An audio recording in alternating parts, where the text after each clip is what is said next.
Il est temps d'aborder le sujet des hommes masochistes qui aiment être piétinés par le monde et par les femmes. Parce que, effectivement, ils existent. Quelle est leur origine ? On ne va pas vraiment se poser la question.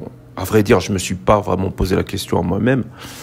J'ai quelques brides d'informations qui me permettent d'imaginer un petit peu d'où ils viennent ou d'où provient leur névrose. Mais rien de très concluant, je vous l'avoue. Mais par contre, j'ai vécu de manière assez proche avec certains d'entre eux pour savoir comment ils fonctionnent. Ces hommes masos, ces hommes qui veulent le bien des autres plus qu'ils ne se veulent du bien à eux-mêmes. Ces hommes qui octroient aux femmes des sentiments nobles qu'ils ne perçoivent même pas dans la vie de tous les jours pour eux.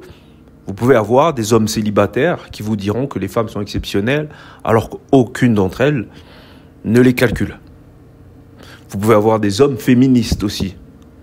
Ce type d'hommes. Il ne s'agit pas vraiment juste de sexe, ça peut être aussi dans leur relation avec les autres hommes. Ils sont toujours les témoins. Ce sont des hommes qui ne s'affirment jamais. Ils n'affirment jamais leur volonté, ils ne montrent jamais leurs limites. Et souvent, ils sont les objets de gens qui les manipulent. Ce type d'hommes sont souvent les favoris de femmes malveillantes, de sorcières, comme il y en a beaucoup. C'est une majorité dans la gente féminine. Ici, on n'est pas là pour vous raconter des histoires, on est dans le cercle. Et donc, ce sont ce type d'hommes qui, lorsque vous émettez des réalités, des théories réalistes, qui vont vous freiner. Ce sont ce type d'hommes qui, lorsqu'ils sont avec vous, sont d'accord avec vous, mais lorsqu'ils sont avec d'autres personnes, sont d'accord avec les autres personnes. Les hommes qui manquent d'affirmation. Ça peut être très dangereux lorsqu'on en a dans son environnement et plus particulièrement dans sa famille. Parce que lorsque vous êtes solidaire vis-à-vis de ce type d'homme, vous basculez dans une certaine forme d'infériorité, vous aussi, et on va vous confondre avec ce type d'homme. Moi, j'en ai fait les frais. J'ai fait preuve de beaucoup de solidarité à l'égard d'hommes faibles. Donc j'étais perçu moi-même comme faible. Ou plutôt je me suis, parce qu'on a tous un peu cette caractéristique, moi aussi, et je remarquais, bien qu'ayant fait un travail sur moi-même, je remarquais à l'époque que j'avais tendance à me laisser faire, à être un peu maso, à accepter la torture, à accepter le mauvais traitement, à accepter l'hypocrisie de mon environnement. Je faisais comme si je n'avais rien vu parce que, je sais pas, je me mettais à imaginer que dans un avenir proche, les choses allaient changer, ou bien un peu comme ces activistes kémites et consorts, croire que sous prétexte qu'on fait la vulgarisation d'une théorie, celle-ci va toucher les cœurs, comme par enchantement. Le refus d'accepter la réalité, c'est-à-dire qu'il y a des enculés, il y a des gens qui sont mauvais. Il y a des gens qui ne veulent pas l'essor, que ce soit dans des communautés, parce qu'on parle beaucoup ici de la communauté africaine. Il y a beaucoup d'Africains qui ne veulent pas l'essor de la communauté africaine. Donc, vous êtes hors sujet lorsque vous parlez de conscientisation. Et donc, il y a ces hommes-là qui sont masos. Et qui ne supportent pas, au fond, quand il leur faut un peu d'audace, parce qu'on en a tous un petit peu en soi. Lorsqu'il leur faut un peu d'audace, c'est pour vous haïr, vous qui avez l'audace d'être ce que eux n'osent pas être. Mais bien sûr, c'est une haine qui ne sera jamais visible. C'est une haine dans l'hypocrisie, une haine dans la comparaison, une volonté d'être comme l'autre, puisque nous n'avons pas notre propre critère. Nous n'existons même pas pour nous-mêmes à travers le regard que l'on peut porter sur la glace. Nous n'existons pas. Et donc ce sont des hommes masos. Ici, je ne parle pas, bien entendu, des hommes qui aiment se faire, gifler par des escortes ou qui portent des couches et qui payent pour porter des couches et se faire dominer par des nanas. En général, ces hommes-là sont des hommes puissants qui veulent redescendre un peu parce que, ça peut être pire que du crack de donner tous les jours des ordres à des gens, et à un moment on veut redescendre, et ça peut paraître étonnant, mais ce sont les hommes puissants qui ont ce type de fantasme. Se faire donner des ordres, obéir à de vulgaires catins. Mais là, on ne parle pas de ça. On parle d'hommes qui ont fait de leur infériorité un style de vie. On parle d'hommes dont vous ne pouvez pas attendre de la solidarité. Notamment, comme on parle ici beaucoup de la communauté afro, il y a des hommes dont vous n'attendrez jamais vous ne pouvez pas attendre de la solidarité. Je me rappelle à l'époque, je faisais des stages. J'avais trouvé un stage pour un collègue. Et c'était un collègue congolais en plus, hein, c'est ça le pire. Et puis voilà, je me suis retrouvé dans une situation assez délicate. Un autre collègue qui était avec nous, alors qu'il était en dispute avec lui, se met à lui dire bah, « Tu veux que je lui dise ce que tu as été dire dans son nom ?» Il a été raconté des conneries sur moi au patron alors que c'est moi qui lui ai trouvé son stage. Qu'il en avait marre de travailler avec moi et que voilà, ce genre de conneries. Je le savais même pas, je pouvais même pas m'imaginer, j'étais à des milliers de kilomètres de m'imaginer qu'il ferait ça. Je ne comprends toujours pas les raisons aujourd'hui encore. Donc il y a beaucoup de house niggas, d'oncle Tom, comme ça dans notre communauté, j'en ai toujours vu. Un jour on m'a trouvé un autre stage, je me rappelle. J'avais travaillé pour un gars, je m'étais donné à fond, il était jamais content. C'était aussi un Congolais, l'oncle d'un ami à moi. C'est pour ça que je me suis dit, bah, je vais aller chez lui. Il m'a saqué. Il m'a donné une mauvaise note à la fin de mon stage. J'ai toujours eu des stages qui ne se sont pas forcément bien passés, mais à la fin, bah voilà. Où est l'intérêt de le foutre dans la merde ? Il y en a à qui ça freine pas, voilà. Et ces hommes-là ne sont pas forcément d'une autre couleur de peau. Voilà, il y a beaucoup d'enculés dans cette culture, dans cette communauté-là. Donc ici, on n'est pas chez les Kamites où on vous raconte des histoires. On dit que non, il y en a qui ne veulent pas. Il ne s'agit pas de conscientiser quelqu'un. Et c'est comme la personnalité maso. La personnalité maso, vous avez beau éveiller sa conscience, lui parler de quand il l'a subi, vous avez beau le défendre quand il subit, parce que moi j'ai fait ça.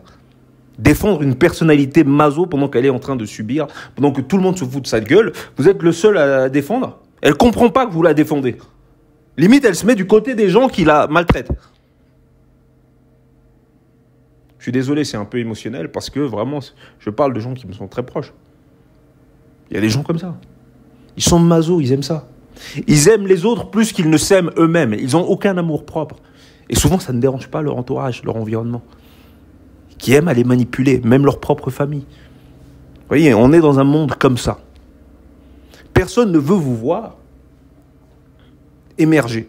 Donc vous vous dites, le jour où je suis dans la merde, le jour où je dors dans la rue, le jour où j'ai pas de boulot, le jour où j'ai pas de nana, le jour où j'ai pas de gosse, ça va faire chier tout le monde parce que j'imagine que les membres de mon entourage auraient voulu mieux pour moi. Mais pas du tout. Pas du tout, vous êtes à côté de la plaque. Vous avez une majorité de gens qui sont en compétition avec leur propre environnement. C'est chacun pour sa gueule, c'est comme ça qu'ils réfléchissent. On ne demande pas aux autres de faire le travail à votre place, mais au moins un minimum pour le rapport de convergence lié à votre lien de parenté ou votre lien d'amitié. Au moins, vous souhaitez du bien. Non, pas du tout. Et alors, quand vous vous en sortez, ça les fait chier. Quand vous sortez d'une situation délicate, vous voyez à travers leurs réactions qu'en fait, ils ne sont pas contents. Pourquoi lui, voilà. Ils sont contents, beaucoup de gens sont comme ça. Ils sont contents quand ils vous voient dans un sentiment, quand ils ont un sentiment de supériorité par rapport à vous. Quand vous êtes dans une position où vous n'êtes plus soumis, vous vous élevez.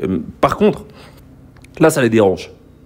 Alors que, lors de votre élévation, ce sont ces mêmes gens à qui vous demandez de s'élever avec vous, qui vont vous laisser tomber et quand vous serez à un niveau, même pas au sommet, mais lorsque vous serez à un niveau valable, ce seront ces mêmes gens-là qui se mettront à jacter. C'est incroyable. On est dans ce monde-là. Et donc, pour en revenir au maso, il ne faut pas avoir pitié de lui, parce que lui n'a pas pitié de vous, parce qu'il a un complexe d'infériorité qui le dévore intérieurement. Certaines personnes sont juste dans la facette. Ici, on appelle certains les hommes vagins. L'homme vagin, c'est surtout quelqu'un qui a des intérêts de nana, il n'a pas ses propres intérêts, parce qu'ils ne sont pas son propre corps, ils ne se sont pas la volonté de puissance émerger en lui. Il se ressent dans son humanité, dans sa sa capacité à faire preuve d'empathie à l'égard de la gente féminine et qui lui rappelle sa mère. Et il est toujours dans ce sentiment d'être redevable, cette volonté d'être redevable, et donc il ne s'octroie pas le droit d'exister pleinement, indépendamment de la moralité qui lui a été inculquée, pour faire de lui un toutou. Et c'est la même chose pour ce type d'homme maso. Sauf que eux, c'est encore pire. Eux, c'est un niveau pire que l'homme V. L'homme vagin, il peut être fourbe, il peut être prédicateur dans une église. L'homme vagin, il peut être politique et se servir des femmes pour atteindre des objectifs de sommet. Souvent, l'homme vagin est un homme qui est à fond dans la matière et qui veut bénéficier des fruits de la matière. Mais le maso, c'est autre chose. Lui, c'est pire que ça. Le maso, c'est juste quelqu'un qui veut rester en facette, qui veut observer les autres, qui ne se veut pas exister ou qui veut faire semblant d'exister et qui va être toujours du côté de ceux qui le permettent de rester dans l'ombre.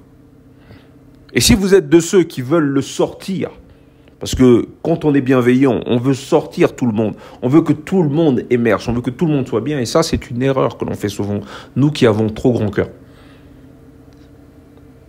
Lorsque vous faites cette erreur, il va vous détester. Parce que ce que déteste cette personne bien plus que tout, c'est le fait de sortir de l'ombre. Personnalité maso. Les hommes comme ça, je vous assure, évitez d'en faire des alliés. Et si vous en avez dans votre entourage, n'hésitez pas. N'hésitez pas à leur botter le cul, parce que tout le monde le fera. Et vous serez le seul pigeon à le soutenir. Et au final, lui, il ne vous soutiendra pas. Il peut y avoir une baston, il va partir aller se cacher dans les toilettes. C'est ce type d'homme que vous voulez défendre, sous prétexte que, visiblement, il n'a pas l'air méchant. Mais au fond, lorsqu'on regarde les répercussions de ses actions ou de son inaction, c'est une catastrophe pour vous-même.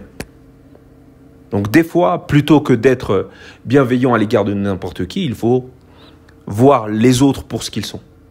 Plutôt que de les voir tels qu'on aimerait qu'ils soient. Ou avec l'idée qu'ils peuvent changer.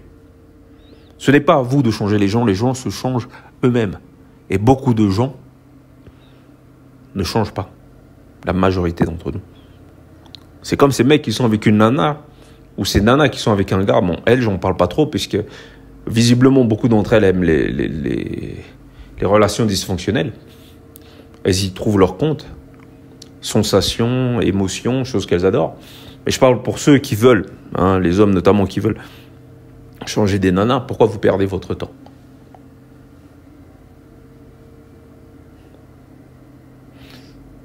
Et donc ces hommes maso là, ce sont ce genre d'hommes qui vont venir dans le cercle, mater notre information et se dire non, on dit n'importe quoi. Ma femme était, ou ma mère était, ou ma sœur était, ou mes tantes étaient des anges, alors que toutes le méprisaient. Toutes le méprisaient. Elle lui préférait toujours quelqu'un de plus audacieux. Et en général, beaucoup de matriarches ou castratrices aiment ce genre de personnalité parce qu'ils sont faciles à vivre. Et puis, on n'a pas besoin de les castrer parce qu'ils sont déjà naturellement castrés.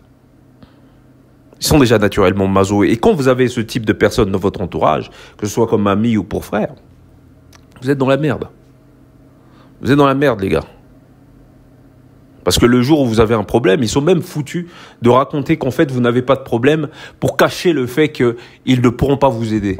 Alors, ils vont réécrire l'histoire sous un angle leur permettant de s'octroyer un minimum de dignité qu'ils n'ont pas eu dans les faits, en fait. Moi, j'ai été victime de ce genre de conneries. Une personne qui non seulement n'est pas capable de te soutenir dans un moment difficile, après, il réécrit l'histoire sous prétexte qu'en fait, il n'a pas eu le courage d'agir, alors il dira qu'en fait, c'est toi. C'est toi qui as mal agi, c'est toi qui est le problème, en fait. Alors vous vous tapez une double peine. Non seulement vous devez vous charger de vos ennemis ou du monde hostile dans lequel vous êtes, mais en plus de ça, vous devez vous taper la médisance de celui chez qui vous demandez du soutien, mais qui partagera la même littérature avec votre ennemi, juste pour ne pas avouer aux yeux du monde que c'est une fiotte. C'est très dangereux. Faites attention à ces gens maso qui ne réclament jamais rien. Ils n'attendent jamais rien. Et bizarrement, les nanas n'ont jamais de problème avec ce genre de gars. Ah oui, il est gentil. Ah oui, parce qu'ils acceptent tout à leur cinéma, leur théâtre. C'est pour ça que dans un couple, il faut toujours un homme véritable qui fasse valoir la culture familiale et une nana qui sera émotionnelle, mais qui sera recadrée par l'homme, qui lui a des principes lui permettant de tenir la barque. Mais les femmes favorisent les hommes maso ou les hommes vagins, qui eux vont leur donner ce qu'elles attendent en termes de manipulation. Ils partagent le même intérêt. Elles les manipulent, donc les octroient une récompense faussée ou fausse à travers le fait. C'est une récompense à travers le fait que ils leur permettent. Ils permettent à ces nanas d'exister en ne contredisant pas leur baratin, comme le feront des hommes un peu plus masculins. Et on peut le voir dans le milieu kamite.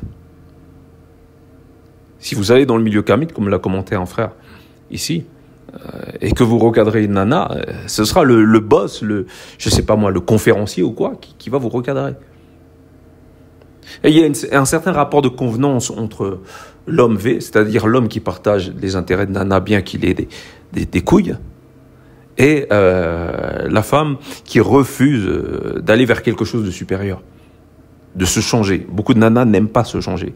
Et c'est pourquoi vous voyez beaucoup dans la communauté afro, bien que beaucoup de kamites en parlent, mais ils ne rentrent pas dans le sujet. Pourquoi ? Parce qu'ils veulent rester dans l'émotionnel, ils sont dans une énergie féminine. La vérité, c'est que beaucoup de nanas ont un problème avec les hommes afro qui leur remettent en question, qui les poussent à se remettre en question sur leur perruque, parce qu'en réalité, c'est une attaque directe envers ceux-ci. Et ça, bien sûr, le kamite n'en parlera pas, puisque pour lui, c'est un ange. La nana est un ange. Et il faut voir le problème avec profondeur. Et ça demande de l'autorité, ça demande de la masculinité. Ça demande de prendre parti et ça demande d'avoir des ennemis. Et c'est ce que ne fait pas la personnalité maso. Cette personnalité fait tout pour ne pas se retrouver dans une situation où elle va se retrouver en porte-à-faux avec certaines personnes et devoir être dans la confrontation parce que c'est une fiotte finie. Ces personnalités existent. Si vous avez un tant soit peu du courage, un minimum de courage, vous n'allez pas y croire vos yeux. Tout ce pourquoi vous vous battez, ce pourquoi vous allez à la salle pour rester fit, ce pourquoi vous allez lire des bouquins pour vous instruire, ce pourquoi vous vous levez pour aller bosser ou pour monter quelque chose, ou que vous avez des rêves que vous voulez réaliser. Tout ce pourquoi vous vous battez. Allez, retirez l'exemple du gars qui va bosser, parce que ça, c'est celui qui va à l'usine. Je veux plus entendre parler de ce genre de merde. Si vous faites un travail à la con, c'est juste pour payer vos loyers, et vous ne méritez pas du respect pour ça. Vous survivez, c'est tout. Vous survivez, c'est tout. Il y en a beaucoup qui ont cette littérature autour du fait qu'il faille être respecté parce qu'ils remplissent le frigo sous prétexte qu'ils font un job de merde. Vous subissez votre situation. Vous ne méritez pas le respect. Vous ne méritez pas l'admiration. Vous subissez le système. Vous subissez votre environnement. Et vous luttez très bien. Très bien. Vous voulez une médaille ? Et donc, pour en revenir au maso, le maso aura toujours un rapport de connivence avec les nanas. Le maso ou l'homme V, il y a toujours ce rapport avec la femme lorsqu'on est castré. Et le maso et l'homme V sont castrés de nature. Donc voilà, c'est un profil que je vous invite à connaître. Regardez dans votre entourage. Quelqu'un qui ne prend jamais parti lorsque vous êtes en public. Il n'a jamais d'opinion. Il ne fait jamais valoir ses particularités. Il est toujours dans l'ombre. Alors tout le monde croit qu'il est tout gentil. Mais en fait, il est gentil, oui, à l'égard de ceux qui dominent dans son environnement. Mais si vous voyez quelqu'un qui subit dans son environnement, et notamment lui, il va subir dans son environnement. Mais si vous le défendez, faites gaffe. Vous défendez la mauvaise personne. Parce que lui, c'est pas un rebelle. Il n'a pas les couilles qu'il faut pour défendre quoi que ce soit. Et donc, donc il ne défendra pas celui qui le défend. Parce qu'il ne se défend déjà pas lui-même. On ne peut pas marquer de la solidarité à l'égard de quelqu'un que vous n'avez jamais vu se battre. C'est impossible ça. Ne faites jamais cette erreur. Putain de merde. Jamais. Ne discutez pas avec des nanas ou avec une nana avec laquelle vous voyez qu'elle ne fait aucun effort. Il y a des nanas qui sont super capricieuses comme ça. Elles s'attendent à tout avoir sur un plateau. Éduquées par la daronne qui leur a dit qu'elles étaient des princesses. Il n'en est rien. Elles ne font jamais aucun effort pour changer, pour transmuter.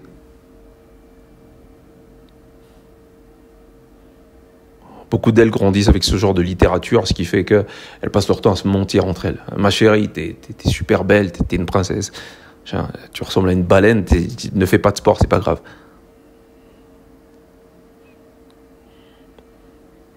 Donc voilà, faites attention aux masos. Faites attention aux masos. Parce que lui, quand il arrive dans le cercle, là, et qu'il voit ou qu'il écoute les théories du cercle, c'est pas qu'il n'est pas d'accord.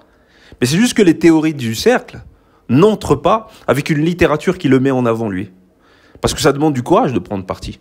Et lui, il ne prend jamais parti. Alors il va dire qu'il est contre. Mais il n'est pas contre. Il n'est pas contre ce que dit le cercle. Non, pas du tout. Il est contre le sentiment qu'il ressent lorsqu'il écoute le cercle, un peu comme les meufs. Une nana, quand elle est contre ce que vous dites, c'est pas vraiment qu'elle est contre. Elle est contre l'émotion que vous lui faites ressentir lorsque vous dites ce que vous avez à dire. Psychologie féminine.